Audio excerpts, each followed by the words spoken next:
국민의힘이 30일 날 오전 오후에 걸쳐서 아주 장시간 의총을 통해서 이 비대위 체제로 가고 거기에 재판상에 문제가 다시 생기지 않도록 당헌 당규를 지금 구체화시킨 것 아니겠습니까? 네네. 그런데 결론은 돌돌권이에요. 돌고 돌아 다시 권성동의로 귀결이 된 것 같아요.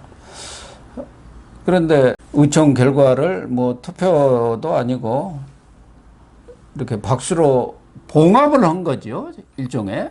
네. 그러니까 이제 115명 중에 86명이 참석을 했다고 합니다. 나중에는 뭐 66명이 네네네. 있었다고. 마지막에 이제 66명이 남아 있었고, 반대를 하는 의원들이 이석을 한 것 같아요. 그래서 나머지 의원들이 굳이 뭐 이렇게 거수로 할 수 있는 상황이 아니라 거의 남은 의원들은 다 찬성을 한 의원들이었고, 그래서 박수로 결정을 했다고 한 것 같아요. 그런데 지도부의 안을 적극적으로 뭐 지지했다가 한 사람들은 초재선 의원 그룹인 것 같죠? 예, 그렇습니다. 이번에 재선 그룹이 목소리를 확 냈어요. 지난번에 이런 일이 있었습니다. 윤한홍 의원이 네. 나서서 아니 도대체 연판장 돌린 의원들은 왜 안 나서는 거야? 그랬거든요. 스토리인즉슨 어떤 스토리냐면 사실 권성동 원내대표는 직접적으로 이준석 대표와 척을 짓진 않았어요. 그러니까 지금 장제원 의원 측이 이거 지금 거리로 해야 돼. 사고로 하지 마. 그리고 빨리 내쳐야 돼. 이렇게 했을 때 그걸 나서서 막은 사람이 권성동이거든요. 네. 권성동이 나서서 사고로 하고 6개월 후에 돌아올 수 있도록 일단은 해야 돼. 하고 설득해낸 사람이 권성동이거든요. 근데 그때 연판장이 돌아지기 시작했어요. 박수영 의원이 앞장서서. 네. 박수영 의원은 아시다시피 장제원 의원하고 32명. 예, 장제원 의원하고 좀 가깝습니다. 그러면서 나서서 아니에요. 이거 뭐 해야 돼요. 해갖고 연판장이 돌고 했는데 지금 윤한홍 의원이 나선 건 뭐냐면 아니 그걸 왜 권성동 의원이 다 뒤집어 쓰냐 그때 초선 의원들 막 연판장 돌린 사람들이 나서서 지금 얘기해야 되는 거 아니냐. 근데 그때는 안 나섰는데 이번에 나선 거예요. 네, 이번 두 번째 의총에서 그렇죠. 중진 의원들은 조용히 하세요 뭐 하면서 그럼 이준석이랑 함께 가란 말입니까? 그래서 갑자기 목소리 낸 겁니다. 결국은 초재선들이 이렇게 목소리를 낸 것은 지금 알려지기는 28일에 윤석열 대통령과 권성동 원내대표가 회동을 했다는 그런 소식이 전해지고 있고 또 윤석열 대통령이 재선 의원 그룹과도 이렇게 의견 수렴 과정을 거쳤다는 거 아닙니까? 의원들은 다 전화로 했는지 한꺼번에 만나는 그런 건 아니었는데 아니겠죠. 전화를 했는지 뭐 어쩐지 개별적으로 이렇게 의견 수렴을 했다. 의견 수렴을 하는 과정에서 초재선들한테 윤 대통령의 뜻이 전달된 게 이런 결과로 이어졌다고 봐야 하나요? 두 가지인 것 같아요. 그러니까 중앙일보의 단독 기사 혹시 기억하시죠? 네. 중앙일보 단독으로 지금 윤 대통령 측에서는 권성동 원내대표를 포함해서 윤핵관의 이선 후퇴를 염두에 두고 있다. 그리고 대통령의 의중을 갖고 이것도 이렇게 저렇게 얘기하지 마라.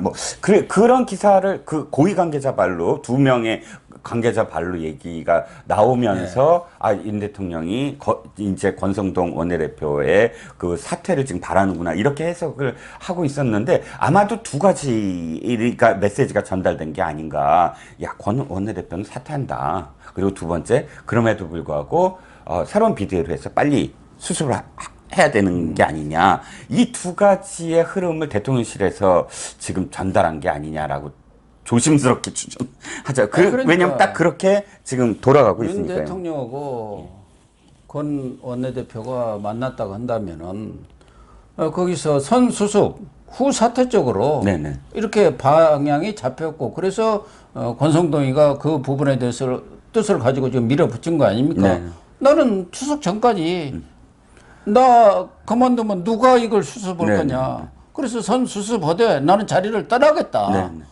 거기에 대해서 뭐 크게 지금 이의가 없었던 거 아닙니까? 대다수 사람들 다 권 대표가 물러나겠다는데 지금 당장이냐? 아니면 조금 한 열흘 뒤에 물러나냐 그 문제인데 그걸 그렇게 야박하게 할 필요는 없다. 그 뜻이 아마 대통령하고 합의가 된 모양이다. 이렇게 지금 된 거 아니겠습니까? 그렇죠. 지금 그러니까 조금 아쉬운 건 뭐냐면 권성동도 그래요.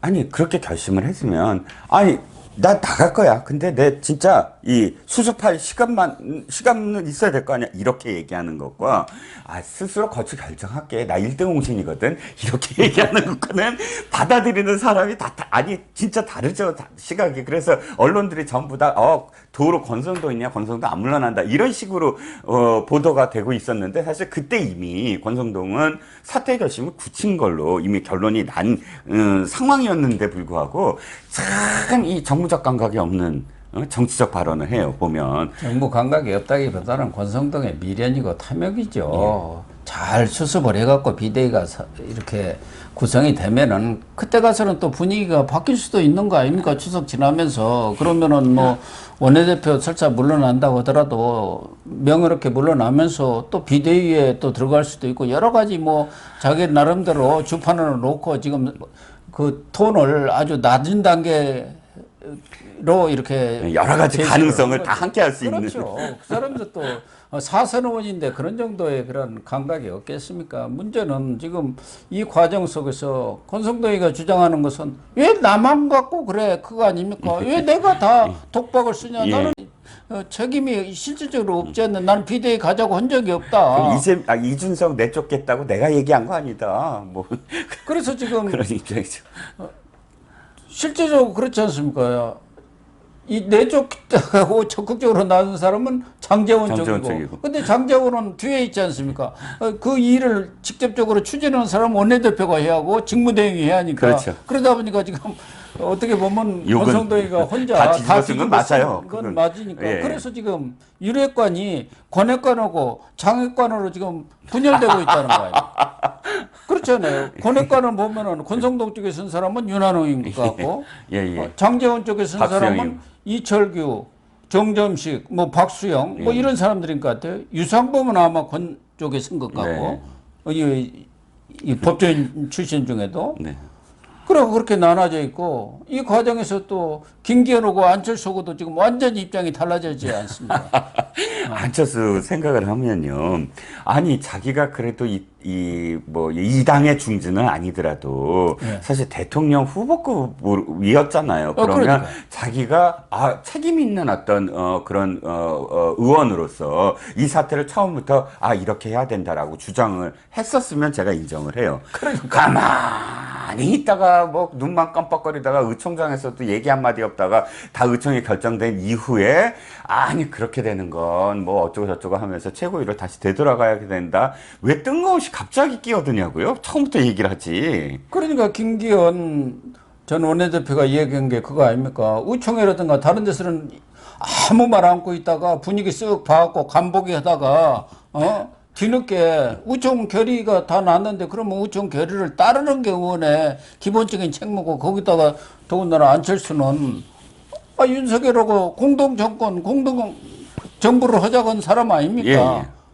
그런데 이 정치 DNA가 없는 사람이라고 내가 여러 차례 얘기했는데 윤석열 대통령의 뜻도 지금 파악을 못한 거 아닙니까? 네, 그렇죠. 제대로 파악을 못한 것 같아요. 보니까 이런 때 목소리를 한번 내주는 게 좋을 것 같다. 권성동 물러나라고 해야 내가 선명성이 좀 있나? 그런 판단을 한 것 같아요. 그러면 안 되죠. 갑자기 숟가락 하나 딱 들고 나타난 느낌인 건 맞아요. 어쨌든 권핵관하고 장핵관하고도 분리가 된 데다가 요새는 검핵관, 용핵관은 또 무슨 소리입니까?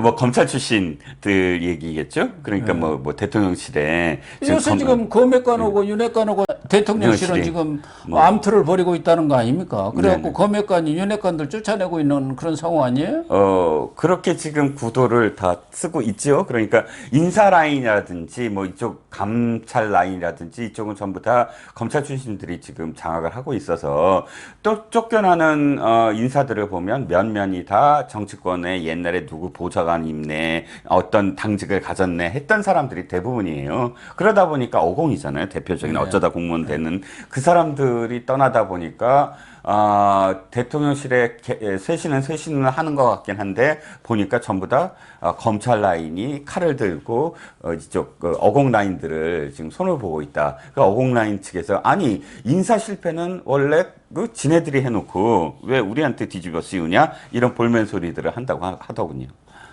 용해과는 이제 용산 지금 대통령실이 용산에 있으니까 용해관이라는 얘기가 나오는 거고 아마 윤석열 대통령의 중심에 친정체제를 구축하는 과정에서 지금 목소리를 내는 사람들을 용해관이라고 하는 것 같은데 뭐 대통령실에 무능력자가 있다든가 부적격자가 있다면 당연히 정리를 해야죠. 네. 문제는 이 몸통은 놔두고 왜 피라미드만 쫓아내냐 그거 아닙니까? 수석 비서실장 이런 사람들 인적 쇄신을 하라는 게 언론이나 국민의 여론인데 그 사람들은 다 책임 면탈해버리고 밑에 있는 비서관 행정관이 잘못했다면 수석이 제대로 통제를 못하고 지휘를 못한 거 아닙니까? 그렇죠. 저희가 근데 그걸 가만 놔두고 밑에 사람들만 더군다나 어공들이라는 게 늘공처럼 이런 페이퍼 작업을 잘한다든가 또 행정 그런 업무라든가 이런 것을 아무래도 부족하지 않습니까? 예, 정무적 판단은 뛰어나지만 대통령실이든 과거 청와대도 마찬가지입니다만은 행정 업무보다도 정무적 판단을 잘해야 하는 거거든요. 네. 그래야 이 어공들 이런 사람들이 창의적인 생각을 내고 그러는데 그런 걸 못 한다고 쫓아내면은 안 되죠. 정말 무능력하고 부적격하다 무슨 부적절한 일을 저질렀다 그런 사람은 당연히 정리해야지만 늘공들이 보니까 저 사람들은 보고서 하나도 제대로 못 만들어 뭐 이렇게 갖고 쫓아내면은 이게 나중에 큰 문제가 될 수가 있습니다. 그렇죠. 지금 이해가 안 가는 게 이겁니다. 청와대는 옛날 그 왕조 시대의 조정 같아요. 왜냐하면 왕조 시대의 조정으로 나가면 사실상 목숨을 그냥 이 담보로 해서 가는 거 아닙니까? 임금이 너 죽어 그러면 그냥 죽어야 돼. 끽소리 못 하잖아요. 사약 먹으라고 그러면 사약 먹지. 비슷합니다. 박근혜 대통령 첫 번째 휴가 저도에 가서 저도의 추억 쓰고 나서 돌아오자마자 비서실장 한 사람과 4명의 수석을 날려버렸잖아요. 그 즉시 이유? 이런 거 중요한가요? 지금 그러니까 청와대에서 쇄신하는 건데 누가 그 중에서 A 수석은 뭘 잘못했고 인사를 잘못했고 그리고 또 맨날 늦게 출근하고 B 수석은 뭘 잘못했고 이렇게 얘기 안 하잖아요. 그냥 경질하겠습니다 하고 딱 경질하면 끝이에요. 근데 지금 이 윤 대통령의 대통령실 쇄신은 어떻게 되냐면 꼬치꼬치 A 행정관이 누구를 만나서 뭘 어떻게 했고 B 행정관은 어떤 잘못을 했고 일일이 꼬치꼬치 밑에 있는 행정관들을 그렇게 하면서 그 다음 수순으로 비서관은 왜 관리를 못했니? 그리고 비서관 사퇴받고 이런 식으로 가니까 아니 도대체 이게 영이 쓰질 않는다. 영이라는 건 이거 쇄신을 위해서 따따따따 윗자리를 딱 정리. 그러면 밑에 자리는 알아서 사실 조용히 교체가 됩니다. 윗자리가 교체되고 그 사람들이 봐서 이거 능력이 없다 하면 조용히 정리가 되죠. 이게 누가 잘못하고 누가 잘하고 사실 그 사람들도 명예를 먹고 사는 게 어공인데 이런 식으로 꼬치꼬치해서 다 언론의 보도가 나오게 만들면 사실상 대통령실이 앞으로 어떻게 갈지는 모르지만 이 전체적인 어떤 균형과 조화 이런 것들이 이루어질 수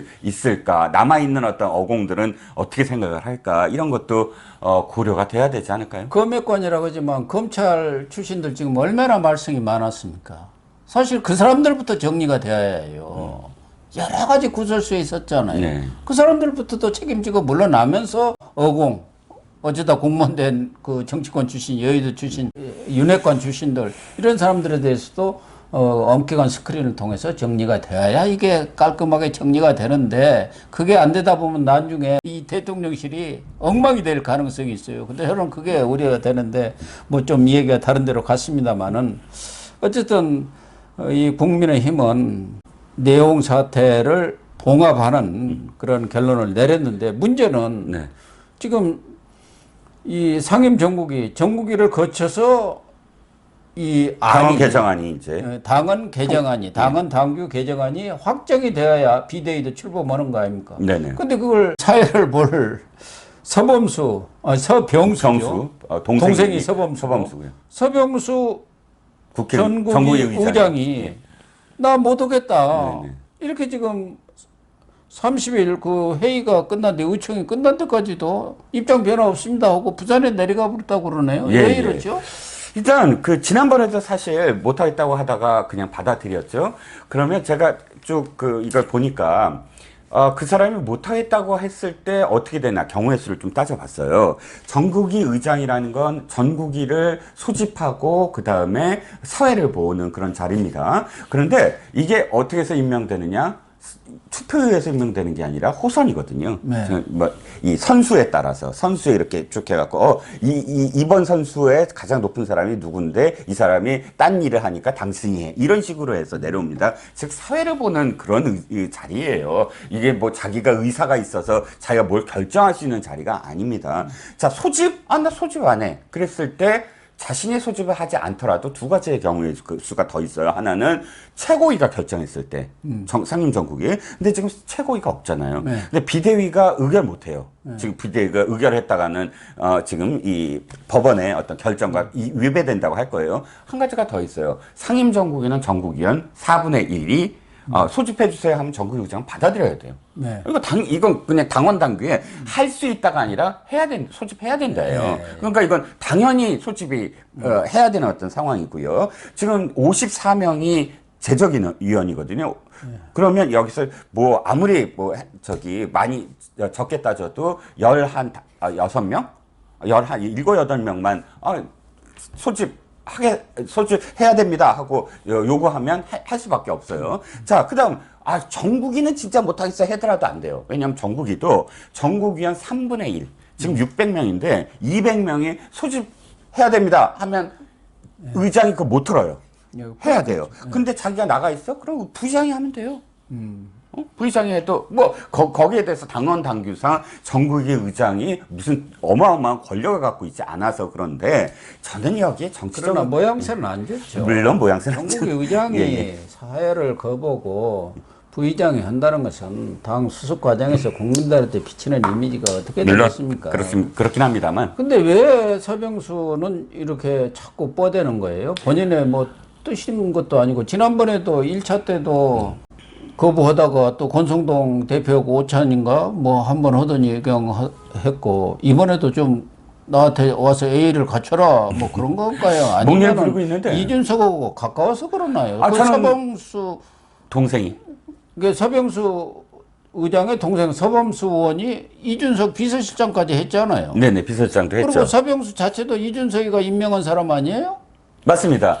그렇죠. 전국위 의장 호선이고요. 그거보다 이제 대충 대표가 내정을 한번 이제 호선이라고 그렇죠. 해갖고 임명하는 거 아닙니까? 경선준비위원장이었잖아요. 저는 그 시절부터 윤석열과 사실은 별로 사이가 안 좋았어요. 예. 그러니까 이 당시에 경선준비위원회라는 걸 만들어서 이준석이 서병수한테 임명을 해요. 그 당시에 이준석이 이 윤석열 고삐를 잡고 있었대요.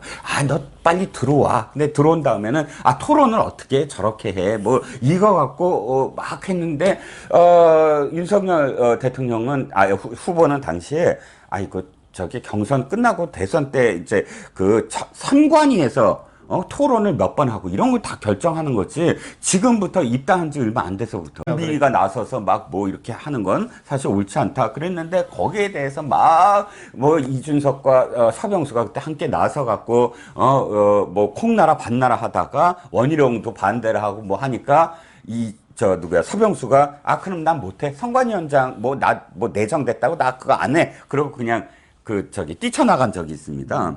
그러니까 이준석과 그 당시에 아삼육이었다. 그래서 이 경선 준비라는 걸 위원장이라는 걸 만들어서 사실상 윤석열 길들이기 뭐 이런 데 앞장섰던 사람이다. 뭐 이런 그리고 동생은 비서실장이었다. 이런 구도로 말씀을 드리면 이준석 편을 들 만한 인연은 있었다는 겁니다. 그러면 서병수 의원이 결론이 났는데도 나는 싫어 하면은 그럼 뭐 의장을 내놓던가요? 내놓아야죠. 그렇죠. 내놓으면 되는 거 아니에요? 예. 아니, 그러니까 당원 당규에 자신이 소집하게 돼 있다라고만 돼 있으면 그건 권한인데, 당연히 그 안에 보면 자신이 소집하는 것 말고도 뭐 저 위원들이 소집을 요구하면 할 수밖에 없는 거를 자기가 마치 안 하겠다라고 그냥 단언할 수 있느냐라는 문제 제기를 제가 하는 겁니다. 그러니까 국민의힘 지금 돌아가는 거 보면은 정말 국민의힘 의원 중에 저는 3분의 2 이상은 잘라야 한다고 봅니다. 맞습니다. 그래야 예, 예. 당이 살아나지. 예, 예. 전부 이런 그 양다리 걸치고 예. 세다리 걸치고 예. 하면서 눈치라 보는 그래갖고 선수나 재우고 또 아주 쉬운데 PK, DK 그런 데 가서 당선되어 온 사람들이 당을 장악하고 있기 때문에 네. 아무것도 안 되는 거예요. 맞습니다. 아무튼 국민의힘이 겨우 봉합은 했습니다마는 앞으로도 이 비대위 문제에 대해서 또 이준석이가 출범하면 또 가처분 신청 낸다든가 이렇게 될 경우 재판에 그런 수렁으로 빠져들 가능성도 있고 정말 산 넘어 산인 것 같습니다. 네, 네.